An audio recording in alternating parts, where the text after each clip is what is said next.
I'll start this presentation.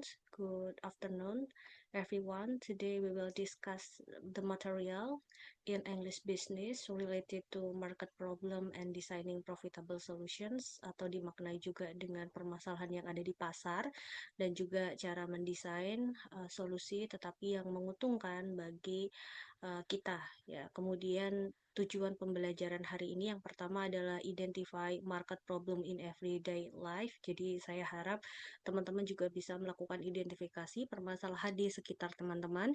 Kemudian yang kedua adalah formulate a clear problem statement atau merumuskan pernyataan masalah yang jelas. Kemudian yang ketiga adalah map problem priorities using the impact versus effort matrix. Jadi teman-teman nanti akan dikenalkan dengan matrix, impact, dan juga effort.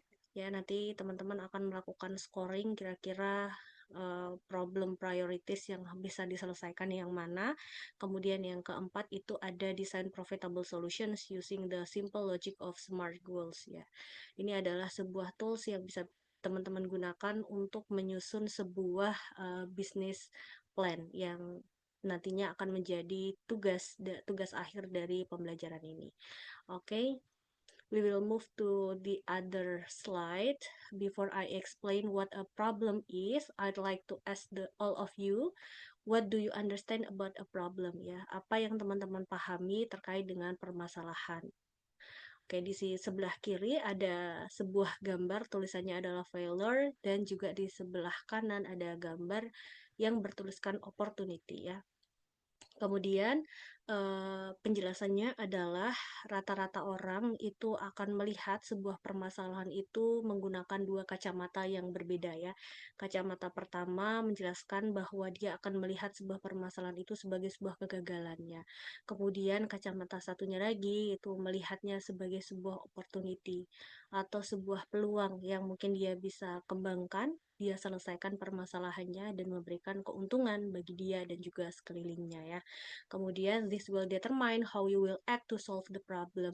Jadi bagaimana cara teman-teman itu melihat permasalahan, tentunya nanti ini akan menentukan bagaimana tindakan yang akan teman-teman lakukan atau yang akan diaksikan ketika menghadapi sebuah permasalahan. Jadi hal ini penting apabila teman-teman akan move untuk membuat sebuah solusi dari permasalahan. Tentu teman-teman harus melihat bahwa setiap masalah itu tentu ada peluangnya untuk diselesaikan.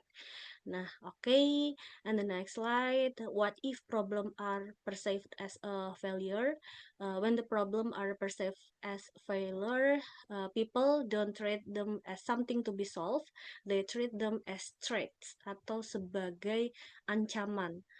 This trait framing often triggers fear of the being judged, punished, or seen as incompetent, which naturally hinders action. Hinder action itu bisa dimaknai sebagai sebuah tindakan yang menghindari pemecahan sebuah solusi. Instead of making what can we improve, individual and teams become preoccupied with how do we avoid looking wrong. As a result, energy is spent of self-protection rather than problem solving ya. Jadi biasanya kalau misalnya teman-teman melihat permasalahan itu sebagai sebuah kegagalan, maka teman-teman itu akan lambat dalam mengambil tindakan. Kemudian teman-teman juga akan fokus dalam menyalahkan orang lain dibandingkan dengan bagaimana teman-teman menyediakan sebuah solusi atas permasalahan tersebut. Kemudian yang nomor 3 itu ada yang disebut dengan weak learning atau berarti pembelajarannya yang melemah karena teman-teman sudah punya pikiran yang sangat kaku sehingga teman-teman tidak memiliki opsi lain atau melihat peluang selain permasalahan yang teman-teman hadapi gitu ya. Kemudian yang keempat itu ada experimentations and creativity decline. Jadi eksperimen dan juga kreativitasnya tentu saja akan menurun. Padahal perlu kita ketahui bahwasanya creativity itu adalah salah satu kunci dalam menyelesaikan permasalahan gitu ya. Kemudian di sini dikatakan juga leading to lost opportunities for innovations. Tentu saja kalau misalnya eksperimennya dan kreativitasnya menurun akan menyebabkan hilangnya peluang lahirnya sebuah inovasi ya. Jadi kalau misalnya kita sudah melihat permasalahan sebagai kegagalan, dari sana kita tentu sudah sulit untuk melihat peluang yang ada di depan. Kemudian di sini ada statement baru, what if problem are perceived as opportunity. Jadi bagaimana kalau misalnya kita melihat bahwa permasalahan yang ada sekeliling kita itu sebagai sebuah peluang ya, maka akan ada 4 hal yang timbul dari cara berpikirnya teman-teman. Nomor satu adalah curiosity replace threat, jadi rasa ingin tahu akan menggantikan ancaman ya. Jadi awalnya mungkin kalau teman-teman tadi menggunakan fixed mindset, teman-teman akan merasa bahwa permasalahan itu adalah sebuah ancaman yang cukup mengerikan gitu ya, sehingga teman-teman memilih untuk menghindari. Tetapi kalau misalnya teman-teman melihat permasalahan sebagai sebuah opportunity atau peluang, maka rasa ingin tahu untuk menyelesaikan permasalahan tersebut akan tumbuh ya di pikirannya teman-teman. Kemudian yang kedua, shift from blame to diagnosis. Jadi kalau sebelumnya kita fokusnya adalah untuk menyalahkan orang lain, di tahap ini teman-teman akan beralih ya, bergeser dari menyalahkan ke mendiagnosis. Kira-kira permasalahannya apa, akar dari permasalahannya apa, dicari, kemudian akar dari permasalahan tersebut yang diselesaikan. Oke. Kemudian yang ketiga, learning orientation strengthen, berarti orientasi pembelajarannya nantinya akan menguat sehingga akan tercipta pola pikir yang berkembang ya. Jadi growth mindset di sini teman-teman akan menerima semua masukan, kemudian opsi-opsi lain yang belum pernah terpikirkan sebelumnya. Kemudian yang terakhir itu ada experimentation and innovation increase, atau eksperimen dan inovasinya akan meningkat. Dan disinilah nanti letak teman-teman akan melihat bagaimana rasa ingin tahunya, nanti akan muncul sebuah ide-ide yang bisa menyelesaikan permasalahan yang sedang dihadapi. Oke. And the next slide, we can learn from Korea, where they have an abundance of vegetables throughout the 3 seasons, summer, spring, and autumn. However, they face serious threats in winter. When winter arrives, vegetables often die, and Koreans face food shortages. This led to the idea of fermented vegetables. Now, we know as kimchi. Ya, jadi kalau kita mau belajar dari Korea, mereka itu punya jumlah sayuran yang luar biasa melimpah ya, melewati 3 season atau apa namanya 3 season.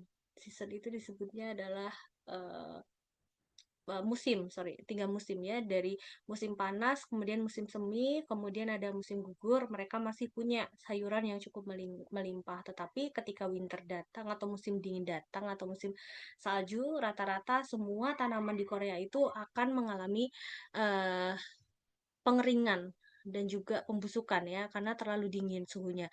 Sehingga dari sana orang-orang Korea itu akan menghadapi jumlah makanan yang kekurangan ya, yang jumlah pasokannya itu menurun, sehingga mereka butuh melahirkan sebuah inovasi bagaimana caranya mereka bisa menyimpan tanaman yang mereka dapatkan di 3 musim sebelumnya untuk bertahan di dalam 1 musim. Nah, maka lahirlah makanan yang kita kenal sebagai kimchi ya. Kimchi ini merupakan sebuah fermentasi ataupun pengawetan ya untuk sayur-sayuran, dan ini tidak hanya dilakukan oleh yang saya tampilkan di gambar ini adalah sawi putih, tetapi di Korea juga mereka umum untuk melakukan fermentasi lobak, fermentasi daun bawang, kemudian fermentasi timun dan lain sebagainya ya. Kemudian apa value added-nya atau apa sebenarnya nilai tambahnya dari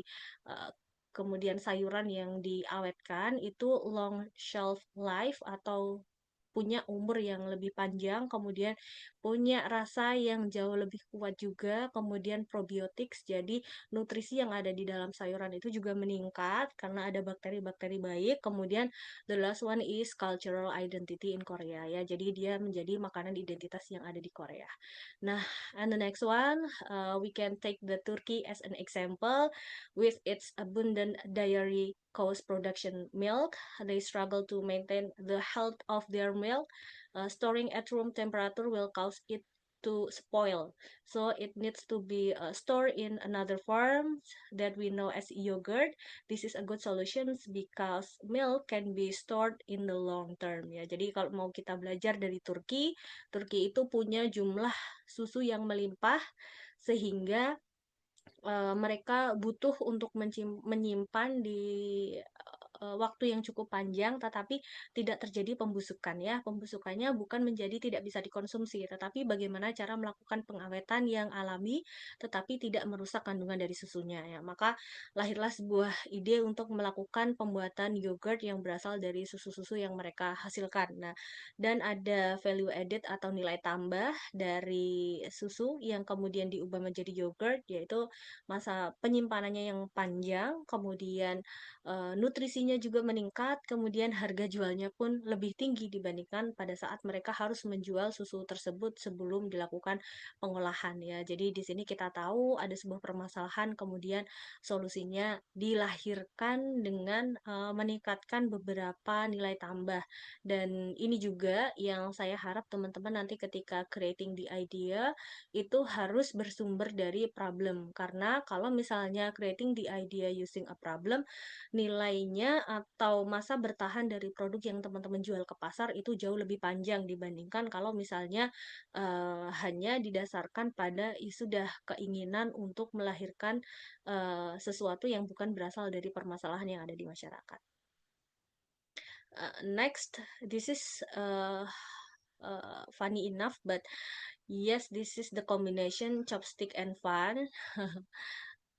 If there are people who do not like to eat hot food, this product can be useful and purchased to solve the problem ya. Jadi kalau misalnya ada orang-orang yang nggak suka makan sesuatu yang sifatnya panas, maka ini bisa digunakan untuk para orang-orang yang ingin makan tetapi dalam kondisi dingin ya. Jadi di chopsticknya itu dikombinasikan dengan kipas angin ya. Ini cukup lucu tetapi ya ini termasuk menyelesaikan permasalahan ya. Oke, selanjutnya this is another example. Bowl and smartphone holder. This product is suitable for people who have a habit of eating while watching videos ya. Dan di Indonesia banyak ya orang-orang yang punya kebiasaan makan di mangkok, tetapi dia juga pengen sambil melihat videos ya. Dan watching of videos can increase their ability to eat more ya. Jadi kalau misalnya teman-teman makan dengan melihat video biasanya akan meningkatkan nafsu makannya gitu. Dan akhirnya makan lebih banyak dibandingkan ketika teman-teman makan sendiri tetapi tidak sambil menonton video. And the next one, this is the baby clothes and mop. This is a picture of the babies usually make a mess of on the floor. Jadi biasanya bayi-bayi itu dia akan membuat ketidakrapian atau kekotoran di lantai ya teman-teman ya. But using a mop actually cleans the floor. Jadi kalau misalnya bayi-bayi ini bawahnya pakaiannya itu ditempeli sebuah semacam kain yang menyerupai alat pel, maka selain dia merangkak, dia juga membantu untuk cleaning the floor ya. Okay, and the next one, this is another example, scooter plus the stroller. If the mommy go around the house to do something with their babies, travel around the house, maybe they will get tired when pushing in a long time. So this is a solution using a scooter plus stroller ya. Jadi ini mempermudah kalau misalnya ibu-ibu pengen keliling rumah tetapi nggak pengen capek ya, ini bisa menjadi sebuah solusi juga ya. But I never found this product in the market ya. Saya nggak pernah menemukan produk ini di pasaran. Maybe the answer is the dangerous about this product ya, karena ini juga berbahaya teman-teman. Kalau misalnya ngebut ya berbahaya juga untuk bayinya, berbahaya juga untuk orang tuanya. Oke. And the next one, this is how do we find a problems. When we want to finding a problem, is not about the waiting for an idea. Okay, because the idea will born from a problem ya. Jadi ide itu akan lahir dari sebuah masalah. Jadi jangan sampai kita menunggu idenya lebih dulu ya. Kemudian apa yang perlu kita lakukan? Di situ dikatakan by detecting a mismatch. Kita harus mendeteksi yang tidak cocok between the conditions that exist atau kondisi saat ini versus the condition that should be desired.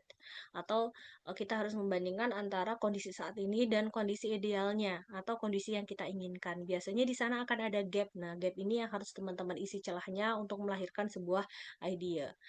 Then this is the next slide, practical ways to find the problem. Jadi ada beberapa langkah-langkah yang bisa teman-teman gunakan untuk mendapatkan sebuah masalah, because find the problem is something difficult for some of the people ya. Jadi untuk beberapa orang menemukan sebuah masalah itu sulit ya. Nah, tapi bagi orang yang lainnya mungkin terasa mudah, dan ketika teman-teman nanti uh, mendapatkan penugasan dari saya untuk menemukan sebuah permasalahan, you can go with this formula. Number one is starting from problem signal.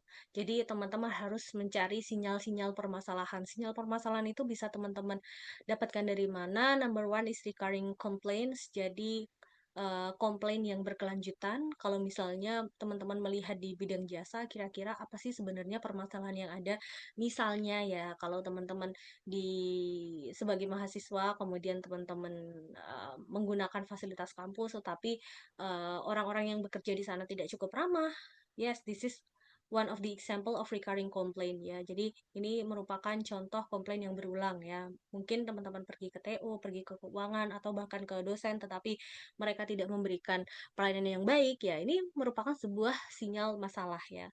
And number two is risk or incidents ya. Kalau contoh dari risk or incident itu, kalau misalnya teman-teman pergi ke tikungan, zaman dulu di tikungan itu nggak ada pembatasnya teman-teman. Jadi kalau misalnya terjadi kecelakaan, itu tentu akibatnya akan jauh lebih parah ya, karena tidak ada penghalangnya. Nah, berbeda dengan saat ini, pembatas jalan itu juga merupakan sebuah contoh dari solusi yang lahir dari risiko atau kejadian tertentu.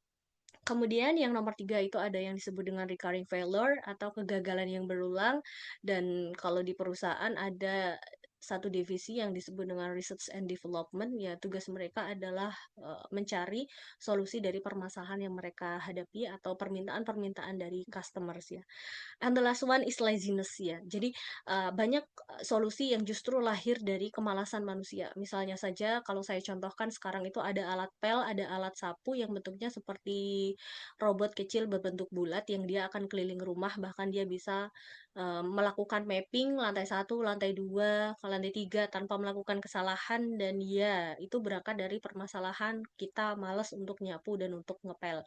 And the next one yang selalu kita gunakan adalah Shopee, Grab, kemudian Gojek. Nah, di sana biasanya kita bisa melakukan pembelian apapun ya. Makanan misalnya GoFood, GrabFood, Shopee Food ya, itu berasal dari kemalasan kita juga untuk membeli makanan, sehingga oke, saya nggak mau keluar rumah sehingga saya mau langsung makanannya datang ke rumah ya. Yaitu berasal juga dari kemalasan kita ya. Kemudian ada beberapa aplikasi-aplikasi juga yang memang dia berangkat dari permasalahan kemalasan manusia. Tapi that's okay ya, selama ada pembelinya, selama ada penggunanya, maka bukan suatu masalah gitu. Oke, and the next one is conduct observation and listen to field evidence. Maksudnya adalah teman-teman harus melakukan observasi dan juga silahkan dengarkan ya, dalam tanda kutip, bukti yang ada di lapangan. Dengarkan itu berarti teman-teman boleh melakukan observations. Observations itu berarti teman-teman mengunjungi suatu tempat, kemudian melihat dengan seksama kira-kira permasalahan apa yang ada di tempat tersebut.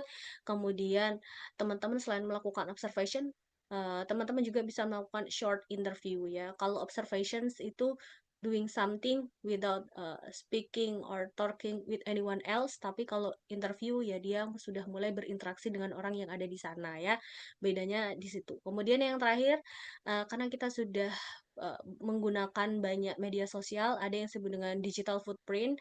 Itu disebutnya adalah jejak digital. Teman-teman sebenarnya bisa mencari banyak permasalahan di internet ya, misalnya ada suatu postingan, kemudian di komen-komennya ada keluhan. Nah, itu bisa juga menjadi finding your idea to creating uh, problem, to find the problem to creating the idea gitu teman. And the next one, this is I will give you an explanations about the problem around you ya. Problem is something not only focusing in the negative activities but in the positive activities but they don't have many solutions ya. Jadi problem itu tidak selamanya dianggap sebagai aktivitas yang negatif, tetapi bisa juga sesuatu yang sifatnya positif tapi masih belum banyak solusi di sana ya. So I give you an example, people are becoming more aware of healthy lifestyle ya. Saat ini banyak orang-orang yang berupaya untuk bisa hidup lebih sehat gitu ya. Jadi masyarakat semakin sadar akan pentingnya gaya hidup sehat. So this is list of idea to solve the problem ya. Jadi ini adalah beberapa ide yang bisa dibisniskan untuk menyelesaikan permasalahan yang ada. Number one is real food is gaining the popularity ya. Jadi saat ini makanan sehat atau real food itu sedang makin populer ya. Jadi semakin banyak orang yang mencari makanan yang sehat ya, atau makanan-makanan yang minim sekali pengolahannya. Kemudian number two, fresh and healthy drinks are still rare ya. Jadi kalau teman-teman melihat around UNES aja deh, berapa banyak teman-teman menemukan mungkin kopi, kemudian menemukan kopi yang campur susu ya, kemudian menemukan eh, minuman olahan misalnya adalah jus tetapi dia bukan berasal dari buah asli, atau juga teman-teman mungkin menemukan minuman-minuman yang mengandung perasa itu, atau teh bahkan ya, es teh itu jumlahnya luar biasa banyak, tetapi sedikit sekali orang-orang yang menjual fresh and healthy drinks. Fresh and healthy drink misalnya adalah es kelapa yang dibuat tanpa menggunakan campuran apapun, atau misalnya teh deh yang tidak menggunakan gula apapun, ya itu jarang sekali orang yang mau beli ya, tetapi mungkin ada sebenarnya yang mencari. Es kuwut misalnya ya, teman-teman bisa mulai berbisnis nih untuk menciptakan minuman-minuman sehat, atau bahkan kalau misalnya di hari Sabtu Minggu di UNES itu kan biasanya ada banyak orang yang akan melakukan jogging ya di sekitaran UNES. Nah, itu butuh nih minuman ya, teman-teman bisa creating new idea untuk membuat apa namanya, infused water ya, itu kan masih belum ada dan masih sangat jarang sekali di US. Nah, kemudian yang ketiga, healthy catering is becoming more sought after. Jadi saat ini uh, healthy catering itu saya rasa masih belum banyak juga ya di UNES. Mungkin ada catering tetapi bukan yang healthy catering. Healthy catering itu biasanya sudah ditakar ya, berapa karbohidratnya, berapa nutrisinya dan lain sebagainya ya, dan ini masih belum ada. Tetapi perlu teman-teman ketahui bahwa healthy catering is something need more capital ya. Jadi sesuatu yang membutuhkan modal yang besar dibandingkan dengan teman-teman jualan real food ya, rebusan, atau misalnya fresh and healthy drink, contohnya adalah infused water, itu kan jumlah modalnya jauh lebih sedikit dibandingkan dengan healthy catering. And the next solution is students are increasingly looking for place to exercise ya. Sekarang semakin banyak mahasiswa itu mencari tempat yang bisa dia gunakan untuk berolahraga ya. Walaupun mungkin mereka sudah menggunakan lintasan yang ada di UNES, tetapi ada juga yang masih mencari misalnya lapangan-lapangan tertentu. Lapangan padel di UNES kira-kira sudah ada belum? Ya, kalau misalnya belum ada dan mungkin banyak peminatnya, ya ini bisa menjadi ide bisnis untuk teman-teman. Sekali lagi, like a healthy catering, place to exercise is need more capital or higher capital ya. Jadi butuh modal yang besar. Kemudian yang selanjutnya adalah creating a smartphone exercise applications. Walaupun sekarang sudah banyak ada, tetapi biasanya itu yang tandem dengan smartwatch ya. Barangkali teman-teman ingin menciptakan sebuah aplikasi yang bisa membantu untuk berolahraga ya, dari ponsel pintar tanpa menggunakan smartwatch misalnya. Nah, ini sebuah ide yang bisa teman-teman lakukan. Kemudian yang selanjutnya adalah exercise companion service. Nah, ini saya belum menemukan ya ada layanan pendampingan untuk olahraga ya. Barangkali kalau ada orang-orang yang males olahraga sendiri, teman-teman bisa membuka jasa untuk menemani orang lain berolahraga ya. Tentu saja silahkan diberikan tarif ya. Nah, ini win-win solution juga ya. Dalam sisi lain, teman-teman juga ikut berolahraga, di sisi lain teman-teman mendapatkan pendapatan, orang lain juga bisa lebih semangat karena ada temannya yang menemani dia berolahraga. And the last one is opening a sport class ya. Dan ini juga sangat jarang sekali, kecuali mungkin teman-teman yang dari FIK membuka kelas olahraga. Ini juga salah satu hal yang mungkin bisa teman-teman lakukan, karena olahraga itu banyak sekali bentuknya, banyak sekali jenisnya, dan tentu saja untuk olahraga tertentu itu butuh kelas olahraga ya. Oke, dan juga, di sini saya tampilkan the impact and effort matrix. Jadi matrix ini berisi 4, apa namanya, kolom ya, 4 kolom yang bisa teman-teman gunakan. Nah, di yang bagian pertama ini saya akan masuk ketika solusi yang teman-teman berikan itu high impact, berarti impact-nya sangat besar, kemudian low effort, ya. Untuk merealisasikan idenya itu ternyata tidak butuh, apa namanya, effort yang besar ya, atau low effort saja sudah bisa menangani. Nah, di situ ada istilah quick wins. Quick wins itu kalau diartikan sebagai sebuah penanganan yang cepat ya, bukan kemenangan yang cepat ya, tapi bisa diselesaikan dengan cepat yang akan memberikan manfaat terbaik berdasarkan upaya yang paling rendah yang dibutuhkan untuk menyelesaikan. Jadi ketika nanti teman-teman punya list permasalahan dan juga solusi yang sudah teman-teman rancang, otomatis solusi ini harus dimasukkan atau dianalisis di dalam tabel ini untuk mengetahui kira-kira ide mana yang paling possible untuk teman-teman execute ya.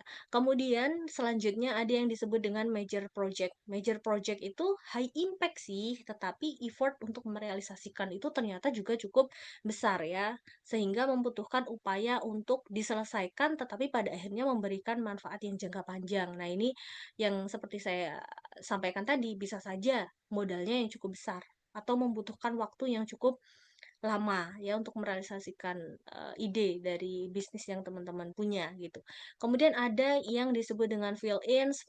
Fill-ins ini artinya adalah pelengkap, jadi membutuhkan lebih sedikit upaya tetapi juga, impact-nya tidak begitu besar. Kemudian, the last one is high effort tapi low impact. Nah, ini yang paling merugikan ya.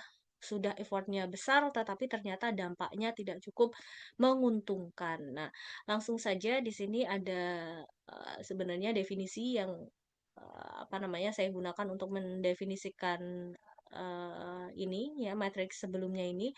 Nah, selanjutnya di sini saya masukkan beberapa solusi yang saya tawarkan di slide sebelumnya. Kalau menurut saya ya, ini bisa saja persepsi saya dan persepsi teman-teman itu berbeda ya. Kalau misalnya saya kategorikan sebagai low effort and high impact, yang saya pikirkan pada saat saya menyusun sebuah solusi yang ditawarkan itu adalah selling a healthy food and selling a healthy drinks. Ini bagi saya cukup murah dan usahanya tidak begitu besar, tetapi impact-nya akan sangat besar teman-teman ya, karena kalau kita menjual healthy food rebusan itu harganya 2.000, pembelinya cukup banyak ya, karena bukan suatu makanan yang sifatnya mahal sekali. Tinggal nanti teman-teman menentukan kira-kira mau jualan di mana yang banyak di reach out sama orang-orang yang gemar mengkonsumsi healthy food. Kemudian yang kedua juga healthy drinks. Kalau misalnya teman-teman tawarkan ke orang lain, biasanya mereka yang punya kepedulian tinggi terkait kesehatan juga pasti akan membeli ya. Dan ini bisa teman-teman jual juga di lingkungan perkuliahan ya. Tidak harus dekat dengan orang-orang yang sedang berolahraga. Tetapi kalau misalnya teman-teman menjual di orang-orang yang sedang berolahraga, otomatis tingkat eh, opportunity untuk terjualnya juga semakin tinggi. Kemudian yang masuk ke dalam kategori high effort, high impact ya, healthy catering yang tadi saya bilang, wah ini modalnya cukup besar ya menurut saya, sehingga menurut saya boleh dilakukan, tetapi mungkin next time, bukan hari ini gitu ya, bukan saat ini. Kemudian exercise companion services ya. Bagi saya yang tidak punya waktu yang cukup banyak, punya jasa menemani berolahraga itu high effort karena saya harus meluangkan waktu yang saya punya, tenaga yang saya punya untuk menemani orang lain yang saya belum bisa mengidentifikasi kapan dia akan menggunakan jasa saya ya, sehingga ini juga mungkin akan saya lakukan, tapi mungkin saya harus recruiting a team ya biar bisa menjadi bagian dari jasa yang menawarkan teman untuk berolahraga. Kemudian ada yang low effort, low impact ya. Misalnya saya membuat brosur terkait dengan kepedulian kesehatan ya, mungkin effortnya tidak cukup besar karena bisa creating in Canva, kemudian teman-teman juga bisa share kepada semua orang, tetapi impact yang saya dapatkan apa ya, saya merasa itu juga nggak berimpact apapun kepada saya ataupun orang lain ya. Kemudian yang high effort, low impact yang menurut saya tidak akan saya lakukan adalah creating places to exercise. Modalnya besar dan di UNES sudah banyak ya, sehingga saya merasa kalau saya menciptakan sebuah tempat atau lapangan untuk berolahraga ya, ini saingannya sudah ada, sehingga modalnya besar tetapi impact-nya tidak begitu besar ya. Impact-nya sangat kecil sekali. Kemudian selanjutnya ada creating an exercise app ya. Ini juga modalnya besar, kecuali mungkin teman-teman yang ada di teknik informatika, mungkin mereka merasa ini satu hal yang mudah bagi mereka, tetapi tidak untuk saya ya. Jadi silakan nanti teman-teman juga kalau misalnya mau mapping your idea, silahkan menggunakan matrix ini karena ini bisa membantu teman-teman untuk menentukan kira-kira solusi mana yang paling baik untuk bisa ditetapkan dari sebuah permasalahan yang sedang dihadapi. Oke. And this is maybe the last one, how to design a solution using SMART goals. SMART itu merupakan sebuah singkatan ya, S-nya adalah specific, M-nya measurable, kemudian A-nya adalah achievable, R-nya relevant, and the last one is time bound ya. Jadi ketika teman-teman sedang mendesain sebuah permasalahan, pastikan bahwa teman-teman sudah punya tujuan yang jelas dan juga tepat. The goal must be clear and precise ya. Jadi jangan sampai tujuan itu tidak berfokus pada satu luaran atau satu hasil yang pasti ya. Jadi harus tujuan itu sifatnya spesifik. Apa yang pengen teman-teman jual ya, produknya apa atau jasanya apa gitu ya. Kemudian luarannya apa, tingkat keuntungannya berapa, itu harus spesifik. Kemudian yang kedua adalah measurable. The goal must be quantifiable, like include indicator for measuring progress and success. Jadi tujuan itu harus bisa dikuantifikasikan, harus bisa dihitung ya. Jadi jangan sampai hanya berupa sebuah deskripsi, tapi teman-teman tidak bisa mengukur. Hasilnya bisa dikatakan tercapai ketika apa? Ketika misalnya keuntungannya mencapai 100.000 per hari, itu bisa dikatakan bahwa bisa diukur kemajuan keberhasilannya gitu. Kemudian the next one is achievable. Achievable itu berarti dapat dicapai ya. The goal must be ambitious but attainable ya. Jadi tujuan itu boleh sangat ambisius, boleh sangat besar. Tetapi teman-teman harus memastikan bahwa tujuan tersebut bisa didapatkan atau bisa tercapai gitu. Bisa saja ketercapaian ini diukur dari sisi waktu, bisa juga dengan diukur menggunakan sumber daya manusianya atau bahkan material resource-nya itu bisa teman-teman gunakan sebagai sebuah ketercapaian yang teman-teman bisa targetkan. And the next one is relevant. To avoid unnecessary effort, the goal must be contribute directly to the company's priorities and goals or strategic objective. Jadi maksudnya untuk menghindari upaya yang tidak perlu atau usaha-usaha yang tidak diperlukan, tujuan itu harus berkontribusi langsung pada prioritas perusahaan atau prioritas teman-teman ya dalam menciptakan sebuah usaha dan tujuan global atau strategis yang teman-teman punya itu apa ya. Jadi pastikan bahwa solusi yang teman-teman tawarkan itu relevan untuk permasalahan saat ini. Jangan sampai solusinya bagus tetapi saat ini belum dibutuhkan, yaitu nantinya akan sia-sia. And the last one is time bound. Time bound itu terbatasan waktu. The goal must have a deadline to stay on course. Jadi tujuan itu harus memiliki tenggat waktu agar tetap sesuai dengan rencana. Jadi jangan sampai misalnya teman-teman creating the solutions tapi untuk finish the solutions ternyata teman-teman membutuhkan waktu 1 tahun. Tidak. Misalnya saja saya akan memberikan penugasan kepada teman-teman untuk bisa diselesaikan dalam waktu kurang lebih 6 minggu ya, 6 weeks. So you have to focus about the time bound. Ya, pastikan solusinya itu tidak melebihi batas waktu yang tentukan. Okay, the next one, this is the assignment. Find one problem and 3 solution around you. Ya, tadi saya sudah mencontohkan one problemnya adalah orang-orang sekarang sudah mulai sadar soal kesehatan dan juga saya sudah memberikan beberapa contoh solusi yang bisa ditawarkan. I will ask this answer in the next meeting ya. Jadi saya pasti akan bertanya terkait tugas ini di pertemuan selanjutnya. This is an individual assignment, jadi pastikan bahwa penugasan ini sifatnya adalah individu, jadi boleh teman-teman berdiskusi, tetapi masing-masing dari kalian harus punya satu permasalahan sendiri ya, atau misalnya problemnya sama boleh, tetapi solusi yang ditawarkan itu haruslah berbeda. Oke, and the deadline for this assignment is February 22. Jadi deadline-nya di tanggal 22 Februari. Jangan sampai teman-teman melewatkan deadline yang saya tentukan karena itu akan mengurangi penilaian dari saya gitu. Mungkin itu saja, kemudian saya juga nantinya akan melampirkan penugasan terkait dengan tugas akhir, formatting-nya seperti apa, tetapi, saya akan menjelaskan di pertemuan minggu depan untuk bagaimana cara mengisinya. Oke, mungkin itu saja dari saya terkait pertemuan, Business English di minggu kedua. Thank you for watching this video and learning by me, and we will see in the next weeks ya. Jadi kita akan ketemu lagi di minggu depan. Saya ucapkan assalamualaikum warahmatullahi wabarakatuh.